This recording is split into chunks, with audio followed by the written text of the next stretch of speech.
So what is the best writing advice? The best. No clue. But I do know what my personal top 3 tips for new and experienced writers are. And I'm going to give them to you in today's video. I have one question for you. Are you ready?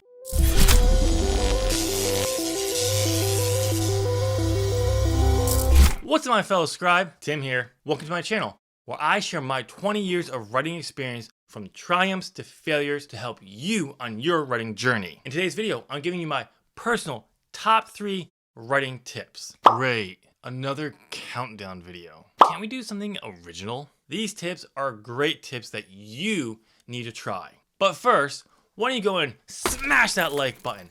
Tell YouTube you enjoyed this video so they should share this so others will see it as well. Also, because, come on,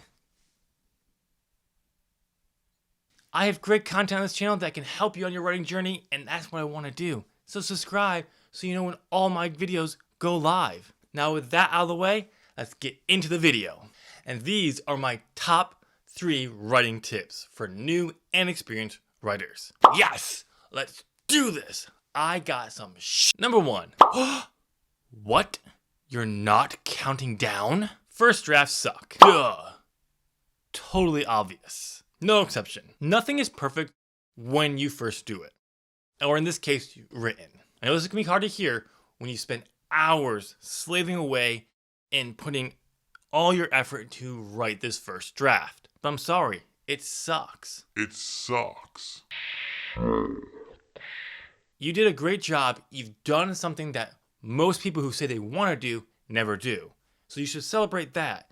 But it does suck. And when I say suck, I mean it sucks ass. Wow.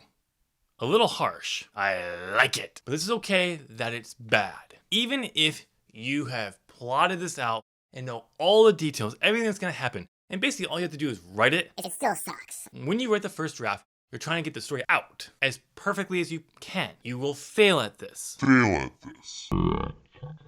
You just won't get it perfect at all, which is why we edit. We take what's imperfect and try to make it as perfect as we possibly can before we publish. If that's what we're going to do.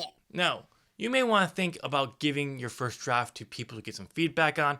This is your first mistake, whether to prove its goal that you think it is, or just to find out what you can improve upon. No matter who you give it to, whether it's your mother, father, brother, sister, lover, wife, whoever, and if they tell you it's great, they're lying to you. They want to be supportive and they don't want to crush your dreams. This kind of advice you can't really take seriously. You can't really take it as fact. You want to give it to people who are actually going to give you feedback on it, like a writing partner or a critique partner. Now, if these people tell you it's magnificent, all you need to do is a grammar check and you can publish, these people are idiots and run away. Run away. If you believe them, you're an idiot too. Because this is what will happen if you believe them. You're going to hinder yourself. They're hindering you by telling you this. But by believing it, you hinder yourself and ultimately set yourself back. And you don't want to do that. Your first draft sucks. Plain and simple. There is no exceptions to this. You are not the exception. But to end on a high note, I do want to say this. Doesn't mean your first draft is complete garbage. There's nuggets of bronze and silver and even a few small nuggets of gold in there. Part of editing is taking those nuggets and then bring them up even more, and as you bring everything up to the same level. That's what we do with editing. So don't think your first draft is great. It's not. Tip number 2, write every day. Let's cover the first thing that everyone thinks about when they hear the advice, write every day. That means you write prose, the actual story, every day. This is a lie. It's a lie. If you're plotting, outlining, world building, developing your characters, this is all writing. Because let's be honest, if you're a pantser, it's so much easier for you to write every day because you come up with an idea and you start writing. Done. It's easier.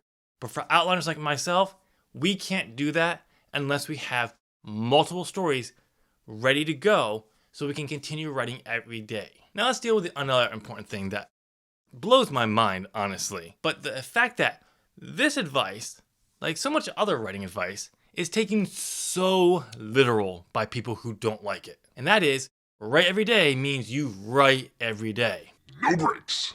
Yes, every day means you write every goddamn Lies. What? You can take breaks. Life happens. It will catch up to you, and you just won't be able to write some days. Other times, when you're in the heart of the story, something happens where you need to take some time and let it process in your brain before you come back to it. And this is okay.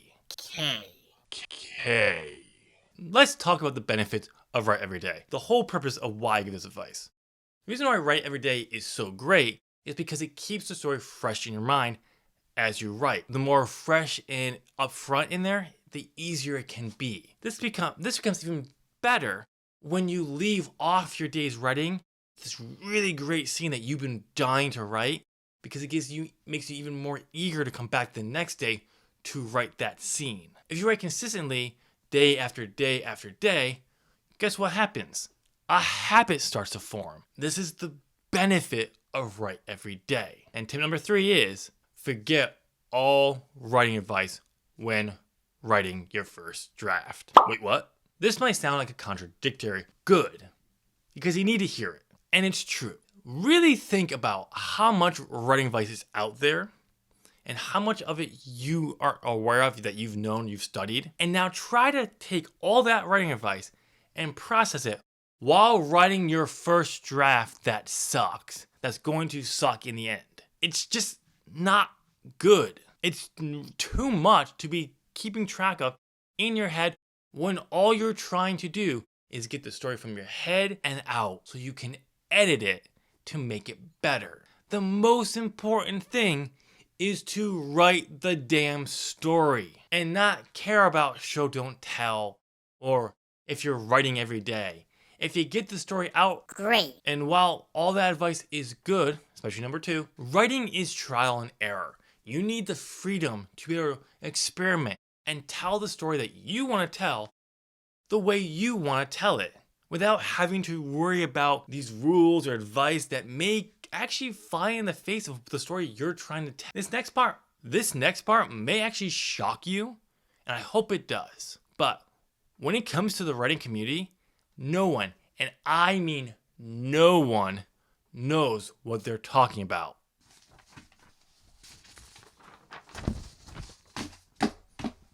When it comes to what will work for you and your story. So, when you're writing your first draft, just write it. Focus on getting it done. Then take the writing advice and apply it to the edit. To be upfront, that's where most writing advice actually applies. There you have it. There you go. You have my top 3 writing tips for new and experienced writers. Go ahead and answer the question of the video down in the comments. What is one piece of writing advice that someone told you that you must follow? Comment down below. Click here to watch this video if you want to know what the best writing tool ever is. And make sure you smash that like button, subscribe. Thank you for watching. I hope you enjoy the rest of your day. Bye.